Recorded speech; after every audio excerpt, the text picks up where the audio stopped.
Good morning, Year 10s. Hey, everybody. Thanks for coming along. I've popped out the chat window from the YouTube video so you guys can contribute on there. It's nice to see that Jack's already said hello. Thank you, Jack. Much appreciated. Hi, Callista. Nice to see you. Right, guys. So, like I said on the Google Meet, this topic of structure and bonding, and I should really have actually put that as the title. Rather than just bonding, it should actually be structure and bonding, and I'll edit that later on. But today we're going to be starting off with structure and bonding, and we're beginning the process, and we're looking at it from an ionic perspective.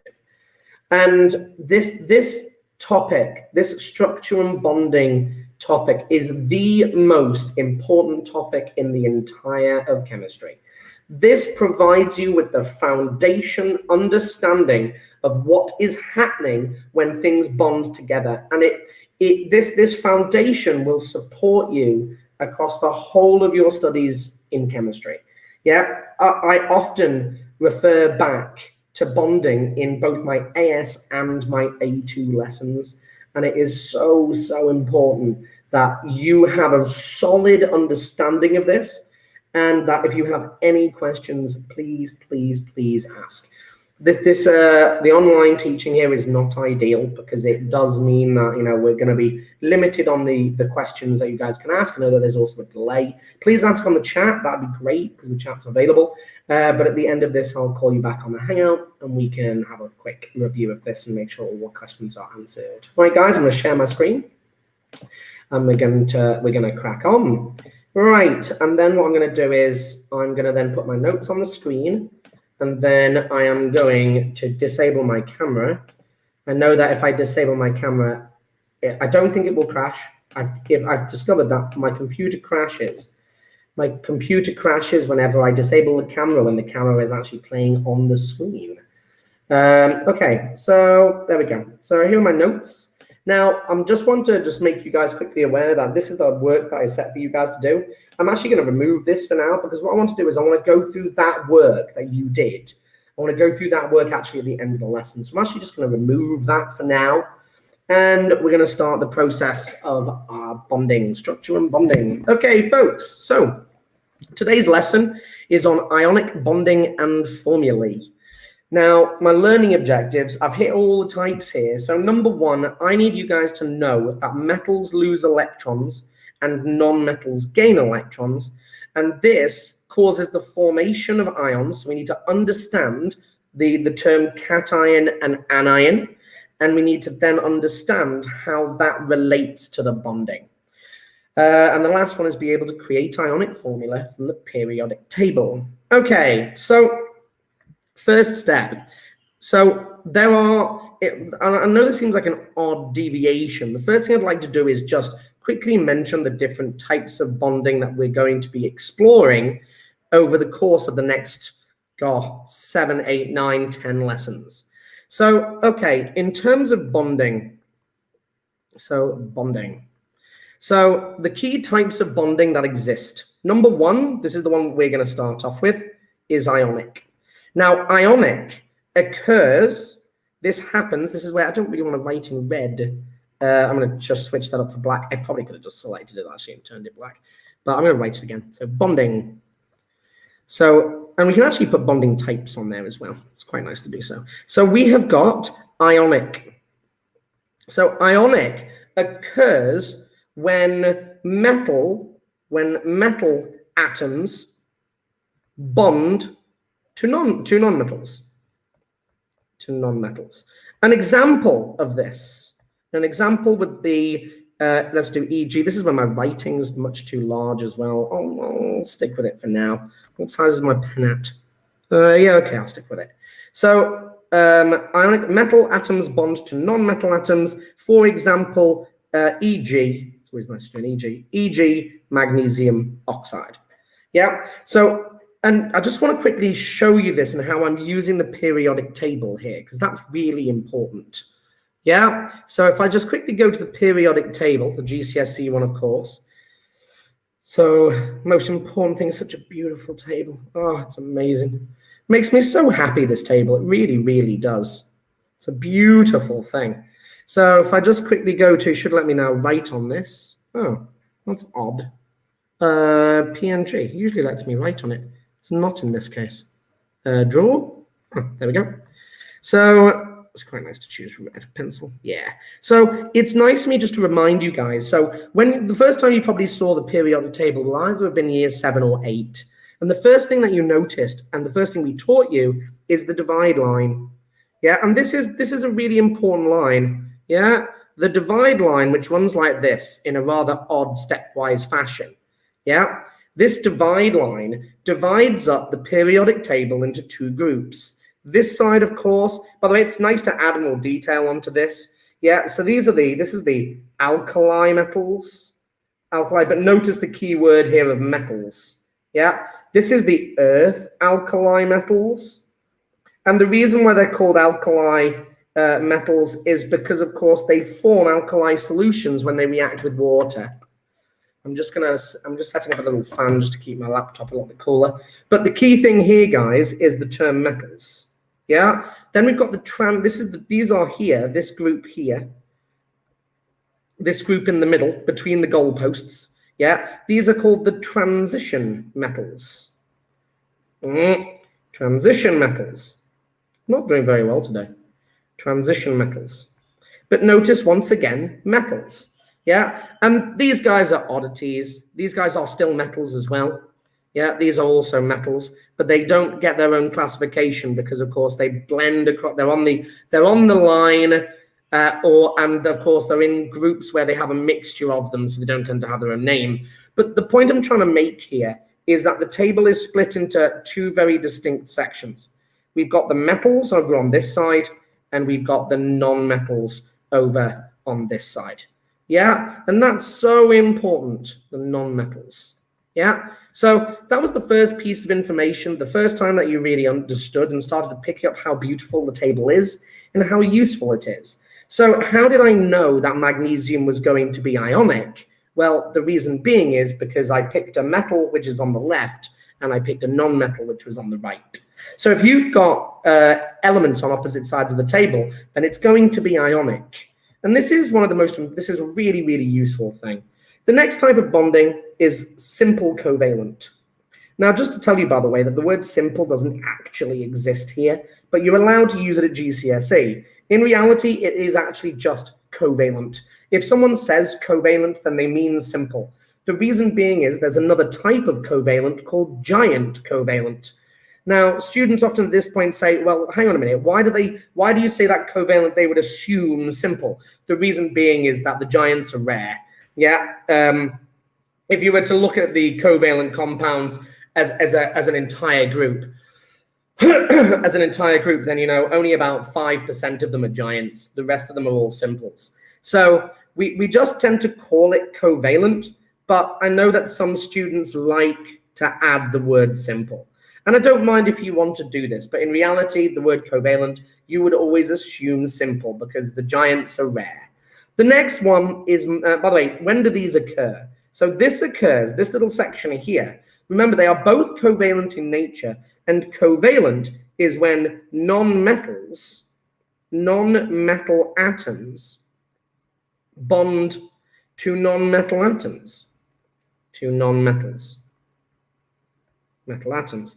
So the example, the EG for this one is going to be something like H2O.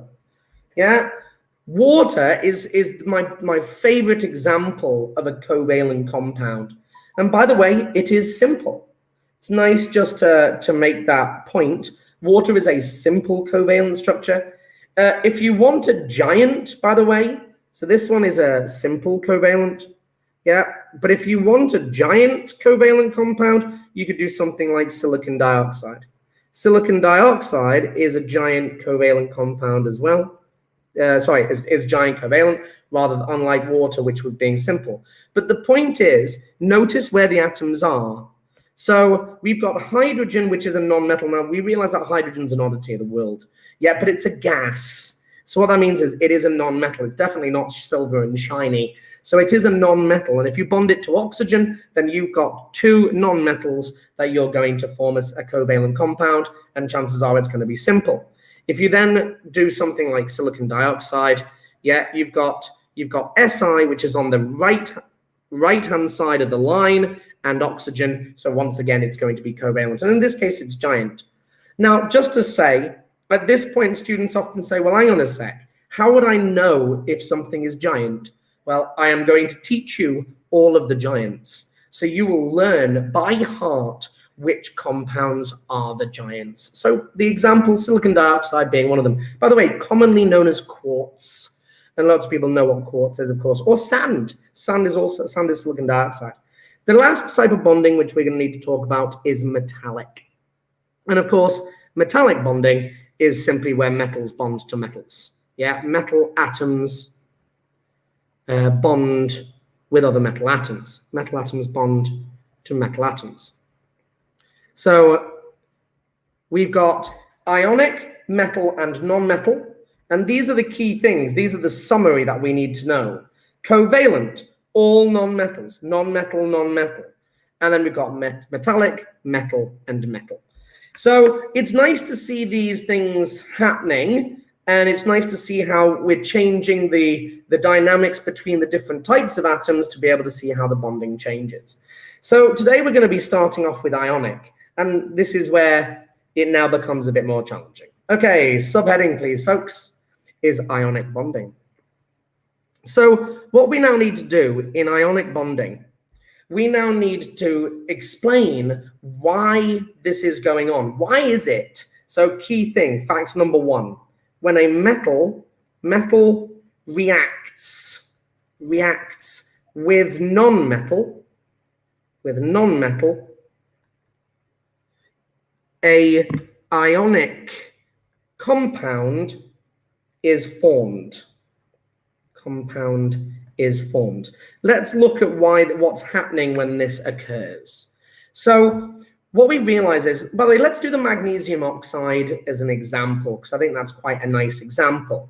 So you can put, sorry about that, didn't mean for my laptop to skip through. So you can put another little subtitle of the reaction. Okay, so what's happening if now you guys all recognize magnesium metal. Magnesium metal, of course, is one of the favorites of students. Magnesium burning. Everyone loves this. And if I was in school right now, we would be demonstrating this to show you this in action. I know that you guys all recognize it, but when magnesium metal burns, it burns with two observations. Number one, it burns with a bright white light and white smoke. So it's really nice to see that happening because those two observations are really important for chemistry because they're telling us that a chemical reaction is happening. And it's nice for me to do a bit of GCSE year 9, yeah, just to remind you guys. So the reaction, let's just make a little nota bene over here. Nota bene. We'll say with an Italian accent, don't quite know why considering it's Latin, but all right. So nota bene, signs of a chemical reaction. Signs of a chemical, underline, yeah, chemical reaction. Now you guys know this, the signs of a chemical reaction, and there are 5 of them, 5 marks. So guys, can you do me a favor? Can you pause the video for me? And try and come up with as many of the 5 signs as you can. I think that's a really good exercise for you guys to try and do. It comes from year 9 chemistry. I'm just going to move this a little bit to make it slightly easier for me to write down what's happening in the space. So 5 signs of a chemical reaction. So have a go at doing it, and then you can unpause the video and tell me how many you got on the chat. So I'm going to go for green in this case. So sign number 1, we're going to have light given off. Yeah, given off. And that one is a very clear example there in terms of the magnesium. It gives a bright white light when it burns. The next one you get is a color change. Color change. So the example in magnesium is that, the example in magnesium is the fact at the end of the reaction, if you look at what's been made, you've turned a silver shiny metal into a white solid. Now, silver and shiny to a white solid is definitely a change in color. So that's also happening in this case. The next thing is a heat energy change. Heat energy change.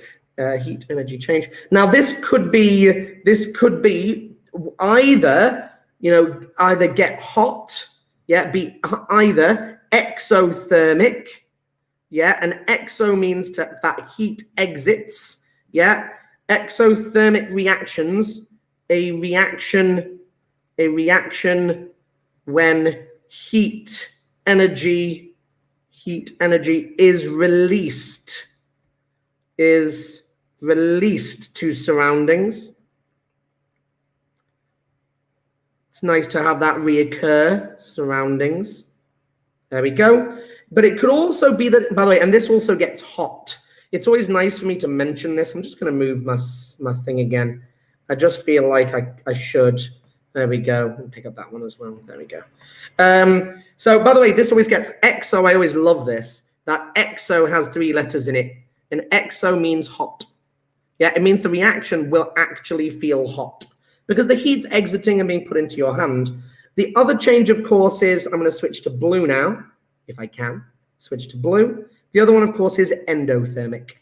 Yeah, endothermic. Now, endothermic is when heat energy, a reaction which absorbs heat energy. A reaction that absorbs heat energy from the surroundings. Heat energy from surroundings. And it feels cold. And I love the fact that the word endo, surroundings. I love the fact that the word endo is 4 letters. Yeah, same as cold. It always makes me happy that. Hot, exo, endo, cold. Always love it. It makes things a lot easier to remember. But we've got a heat energy change.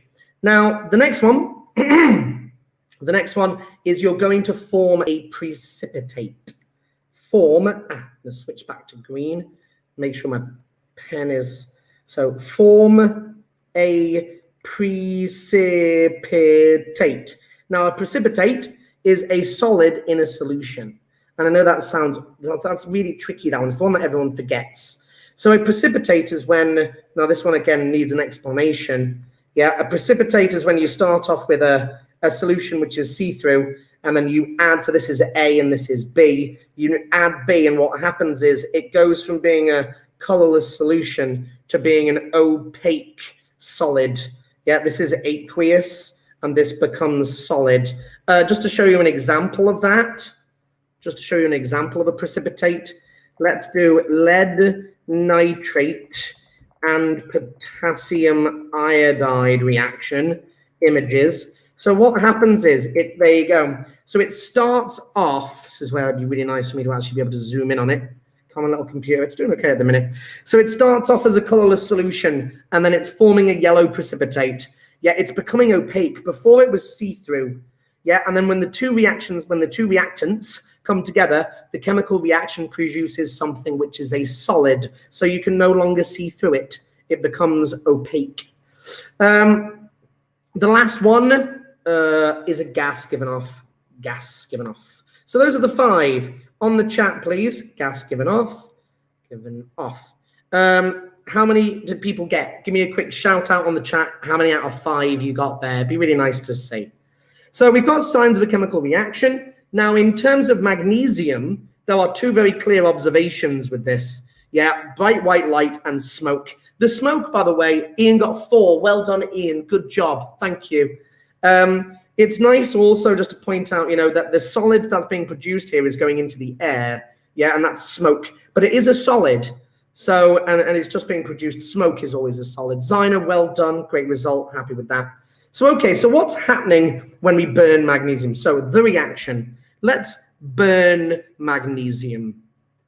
So here's what happened. We need to look at burn magnesium in air. I'm actually going to put in oxygen. I think it's quite nice to burn it in oxygen. I would have actually done Lauren 0. Oh, Lauren. Oh, but Lauren, does that make sense? Yeah. Do you know what, Lauren? I'm so proud of you. It takes real resilience there and real confidence to be able to put that number. And I'm really proud of you. Those are definitely things that you should learn, Lauren. The 5 signs, you should have been good. I'm glad you understand them. They're things that you should have picked up much earlier in chemistry, and it's not your fault. So I'm really proud of you. Well done. Definitely worthwhile adding those to your notes and learning them. Okay, so we're going to burn magnesium and oxygen. Now, just to let you know, by the way, if I was in school, I'd be burning it in air, which of course the burning it in air is that one. Yeah, I'm holding the magnesium ribbon. I heat it up in a Bunsen burner and it burns in air. And you can watch some YouTubes of this because they're really nice. But what you can also do is magnesium in pure oxygen, and it's really nice. I blew up a gas jar doing this once. Magnesium in pure oxygen. Pure oxygen. Yeah, I did this demonstration. You do it in a gas jar, and it's so nice to do it because the light is so incredibly bright. It's amazing. You can light up an entire theater with this demonstration. It burns that brightly. It doesn't burn for very long because the pure oxygen, of course, means it burns through it much more quickly. But the more oxygen, the brighter the flame gets and the hotter it gets. You can get it up to nearly 3,000 degrees if you burn it in pure oxygen. It's kind of cool. And as I said, I blew up a gas jar doing it once. Very entertaining. They didn't make me pay for it, which was good. So anyway, so what's actually happening at an atomic level? So here's what's happening. So we've got magnesium atoms. Now, magnesium atoms, let's go to the periodic table. Love my periodic table. Makes me so happy. The periodic table is a beautiful bit of kit because you can build atom structures from this table. So the first thing I can do is, number one is find magnesium. And I can say, how many shells does it have? Shell 1 with 2 people in it. So that's 2. Yeah, 2. Then the second shell has 8 in it. 1, 2, 3, 4, 5, 6, 7, 8. So 2, 8, and then 2 to magnesium. So there's magnesium atom. 2,8, 2, and we're reading it from the table. Gotta love it. Now, we don't care about the nucleus in chemistry. During reactions, the only thing we care about is electrons. So I've got 2 electrons in magnesium's inner shell. I've then got 8 electrons in magnesium's second shell. Again, another inner. Yeah. And then I've got 2 electrons. Oh, look at that. I'm a pro.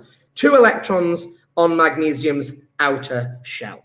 So we know that all elements, and we can make this little nota bene, because once again, it's awesome. Or nota bene. Oh, it's too fat. It's too fat like me. We've got nota bene. All atoms want a stable brackets noble gas. I was going to put the state symbol can. Noble gas electron configuration. There we go. So magnesium in this case, it's got 2 options. It is either lose 2 electrons or gain 6. And what we realize is that metals, this is a key thing, of course. Yeah, metals always lose electrons. And they do this because it's easier to lose 2 than to gain 6. They're more empty than they are full. Yeah, so we know that magnesium is going to lose it. If we now look at oxygen atom in terms of its structure, let's find oxygen. Right, so we've got oxygen over here. Oxygen, first shell, 2, second shell, 1, 2, 3, 4, 5, 6. It's got 2 shells and its configuration is 2, 6. So we can now draw oxygen next to it. So oxygen, first shell, 2 electrons. Oh, do you know what I'm going to do? I'm going to switch my electrons on the non-metal to dots because it means what we can do is we can, I can do that better. There we go. 1, 2, 3, 4, 5, 6. So we've now got oxygen having 6 electrons in its outer shell. Now what we realize is magnesium is desperate to lose, but oxygen is desperate to gain. Change your color. Non-metals, in order to gain this, what they're going to do is the non-metals are going always gain electrons. So in this case, magnesium needs to lose 2. Magnesium needs to lose 2 electrons. And oxygen needs to gain 2 electrons. Now, isn't that interesting? So when these two react together, here's what now happens. Oxygen will take magnesium's. That's what I prefer doing the curly line. It looks nicer. There we go. Oxygen is simply going to take magnesium's electrons. So when that happens, let's draw this all the way through. And in this case, I'm just going to show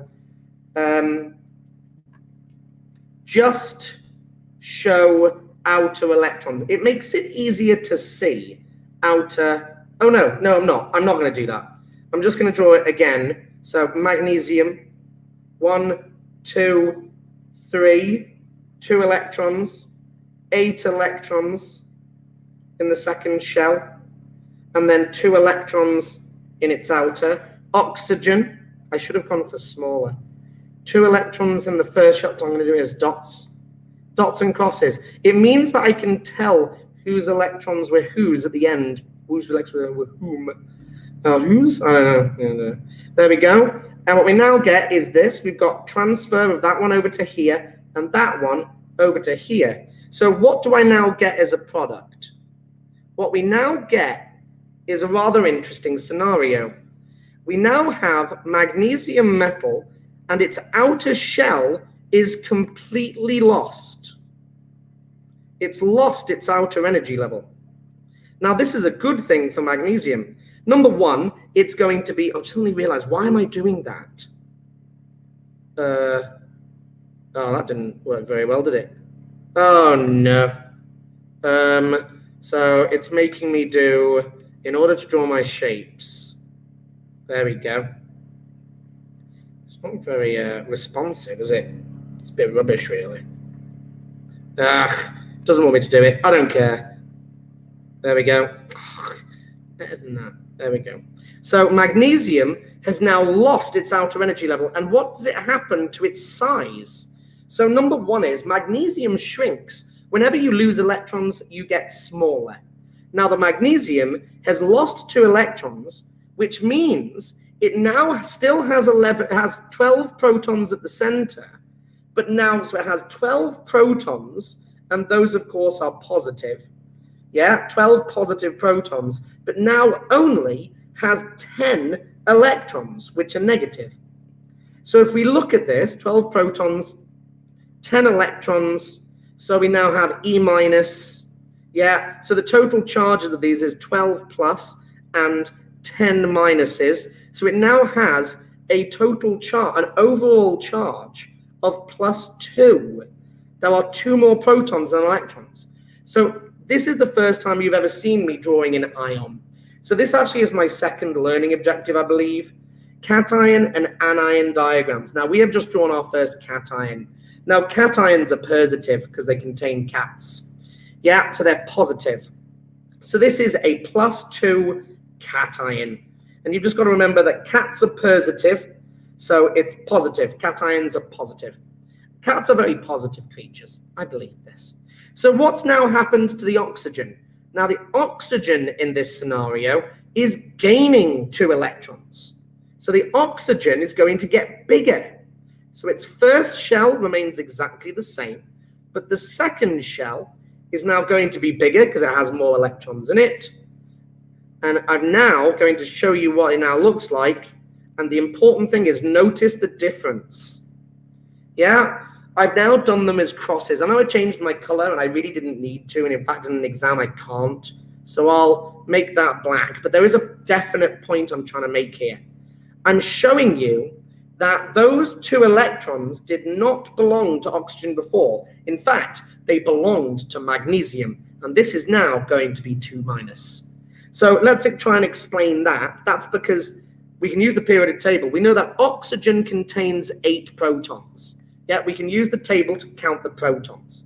So we know that oxygen contained 8 protons at the center, but now, so it's got 8 positive protons, so +8, but it now has 10 electrons, which gives me a 10 minus. So the overall charge for oxygen is now 2 minus.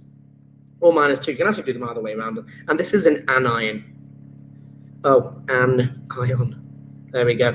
It's an anion. And anion's a negative ion.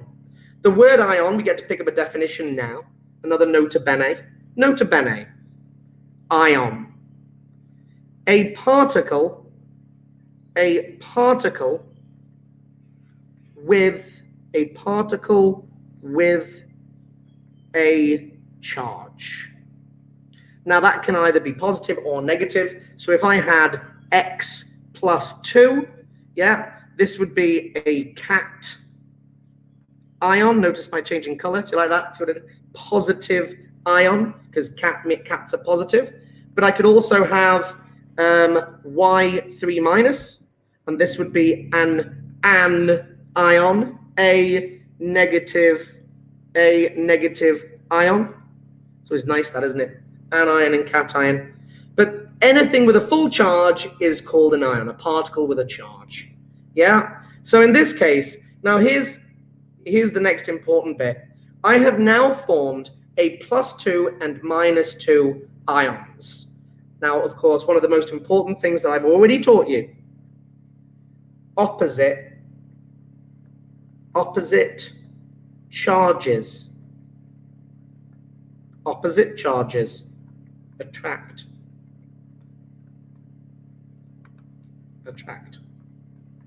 And this is called the electrostatic attraction.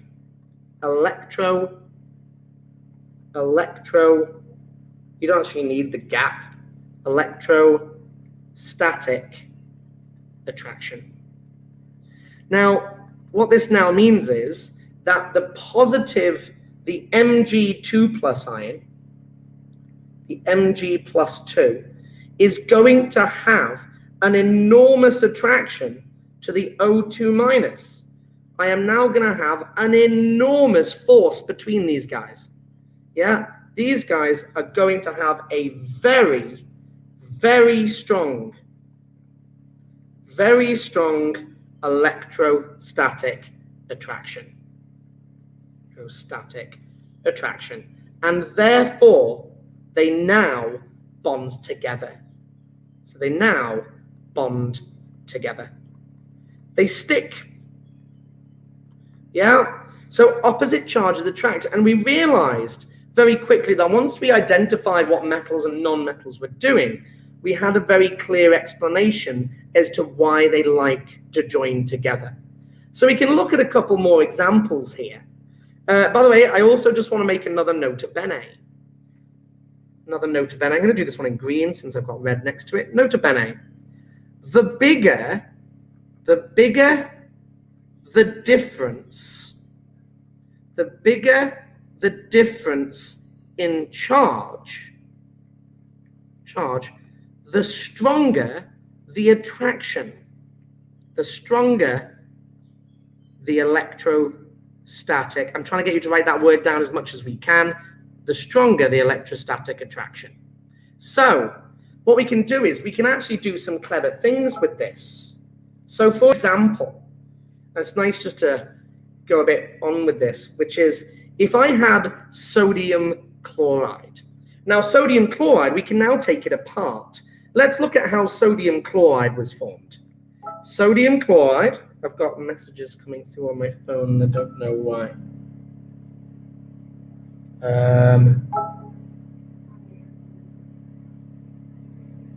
Anyway, don't know. So let's look at how sodium chloride's formed.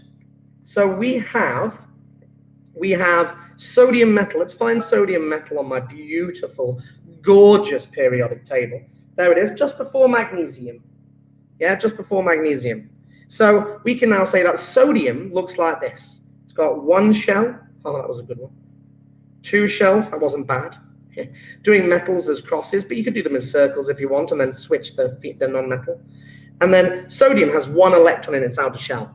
So sodium is desperate to lose one electron. It's desperate. It's either lose one or gain 7. It's going to lose it all day long, because if it gets rid of one, it's got a full outer energy level. Yeah, But then if you look at chlorine, it's nice for me to do chlorine as a chlorine. Where's chlorine? Oh, it's on the same row. 3 shells, 2, 8, 7. That's nice and easy. Love my periodic table. So let's do chlorine. Shell number 1. Try and make it smaller. Shell 1. Oh, let's do the non-metal as circles. Circle, circle. Shell number 2. Circle, circle, circle, circle. It's got 8 in its second shell, and then 7 in its third. 1, 2, 3, 4, 5, 6, 7. And you can see that chlorine is desperate to gain 1 electron. Desperate. Oh, Donna.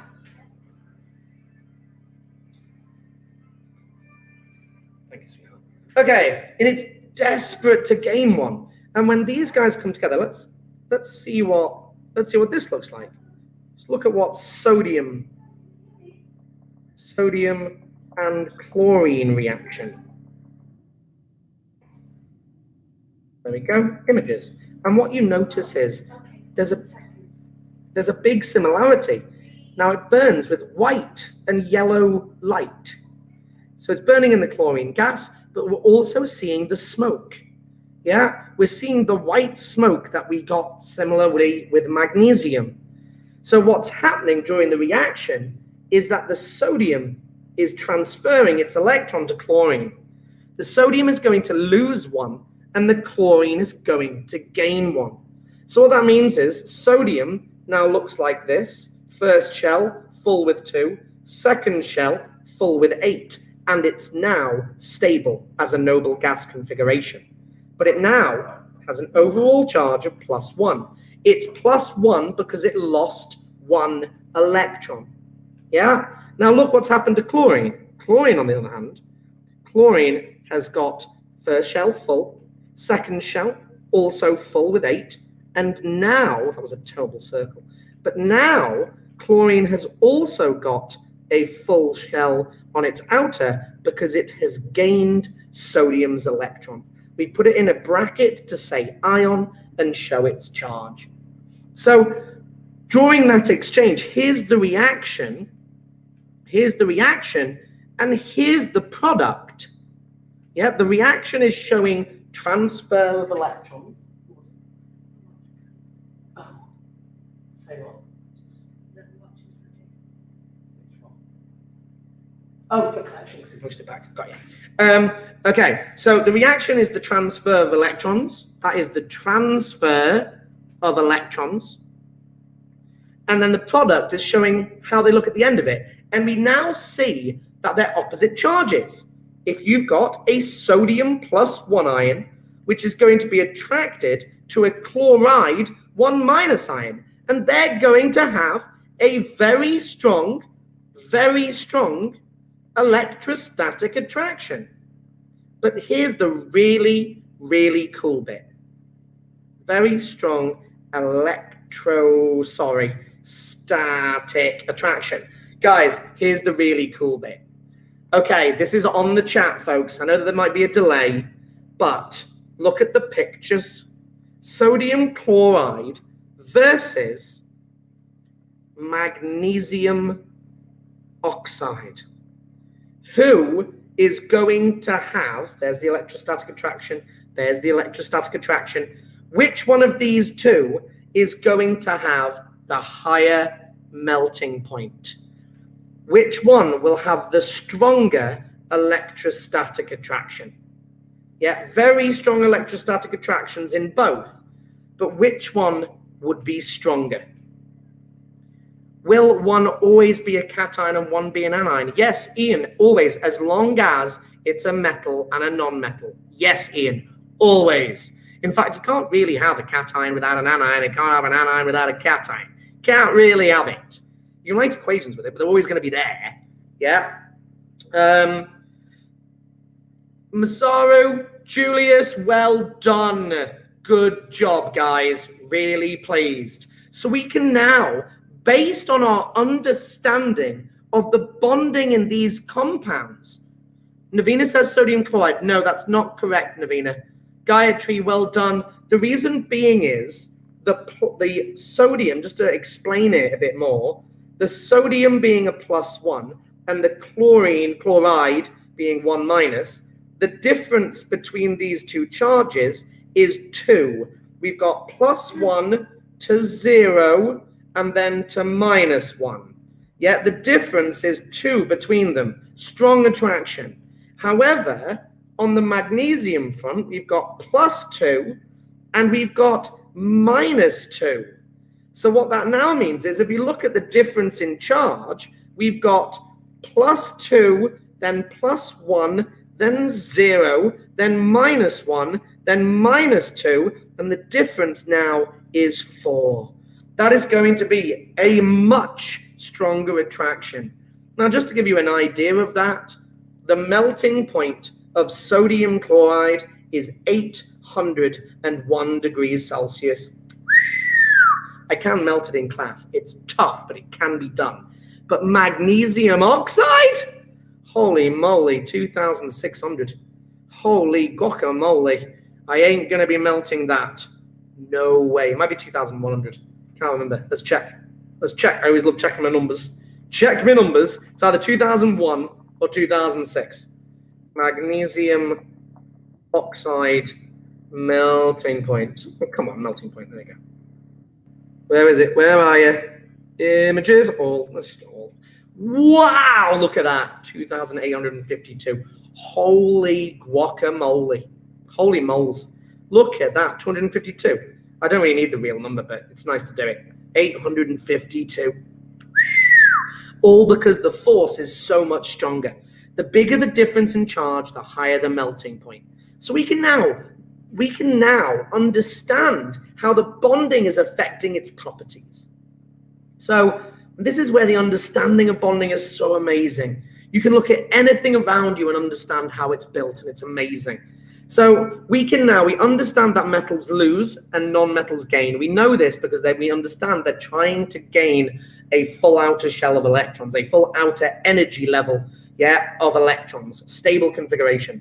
We understand cation and anion diagrams. We recognize that we need to draw them in square brackets. The square brackets tells us it's no longer an atom, it is now an ion, which is quite nice. Yeah, we've seen this here. These are atoms versus these being ions. Yeah, and they're now getting the square bracket, which says ion. And right now we need to get to the periodic table in understanding formulae. Now I've only got 5 minutes left of this, but we've done some serious work here in understanding what's happening from an ionic perspective. Okay, so now we can do formulae. So the first thing I need to do, now I'm going to end up going through the homework because I've only got 5 minutes left of the lesson and I don't want to go into break time. But what I'd like to do is I'd like now to make you realize just how wonderful my periodic table is. So we know that everybody in this group here, the alkali metals, they all have 1 electron in the outer shell. Lithium has 2 shells, 1 in the outer. Sodium, 3 shells, 1 in the outer. Potassium, 4 shells, 1 in the outer. Rubidium, 5 shells, 1 in the outer. Cesium, 6 shells, 1 in the outer. Yeah? Francium, we don't talk about francium, there's no point, but they've all got 1 electron in their outer shell. What that means is they are all going to lose that 1 electron, which means everybody in that group will become a +1 cation. I always love that. They're all going to lose 1. Now, if you then go to group number 2, yeah, beryllium, 2 shells, 2 electrons in the outer. Magnesium, 3 shells, 2 electrons in the outer. Calcium, 4 shells, 2 electrons in the outer. Strontium, 5 shells, 2 electrons in the outer. You get the thing. And what's going to happen is they are both, all of them are going to lose those 2 electrons. Yeah, and they're going to all form 2+ cations, all of them. Yeah, now we get to the transition metals. Now these guys are a nightmare. These guys will form multiple ions.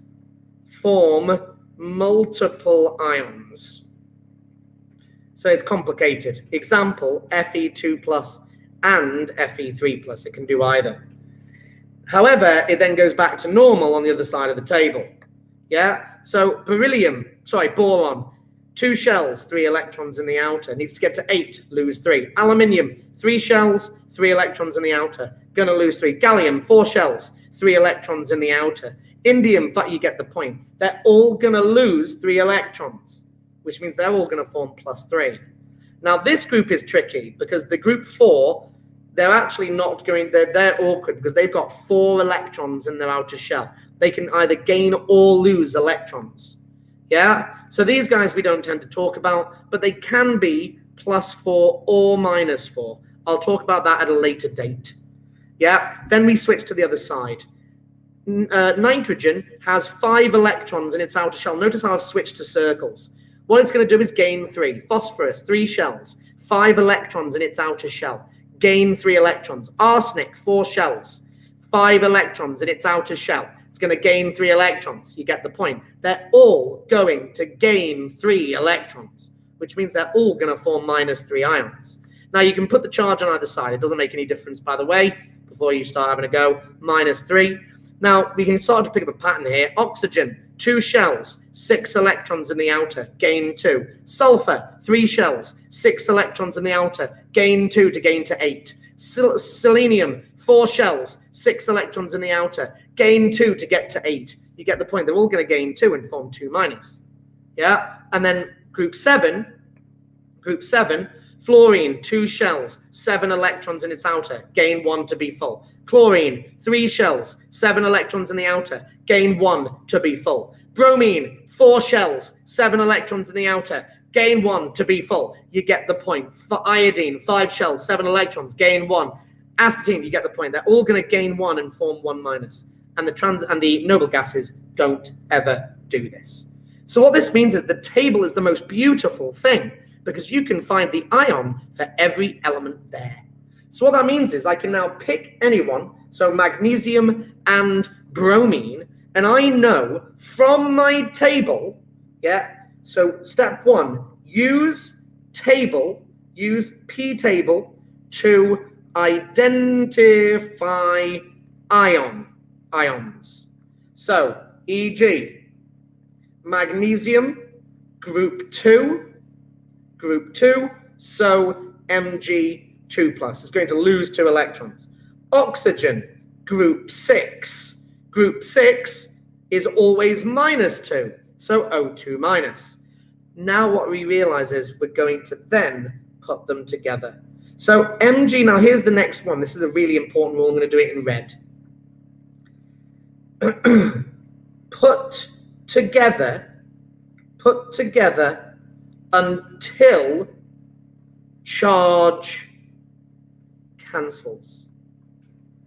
So if I take an Mg2+ ion, +2, and I add to it an O2-, what you realize is the charges cancel out, and I get a formula of MgO, and that is the correct formula for magnesium oxide, because the charges have now cancelled. The 2+ has gained a 2-, and there's no overall charge. But if you look at sodium, Na1+ from the table, group 1, and oxygen 2-, look at the difference. The difference is that if I just put these guys together, NaO, the problem is that I have more negatives than I do positives. So I'm going to have, it would be that.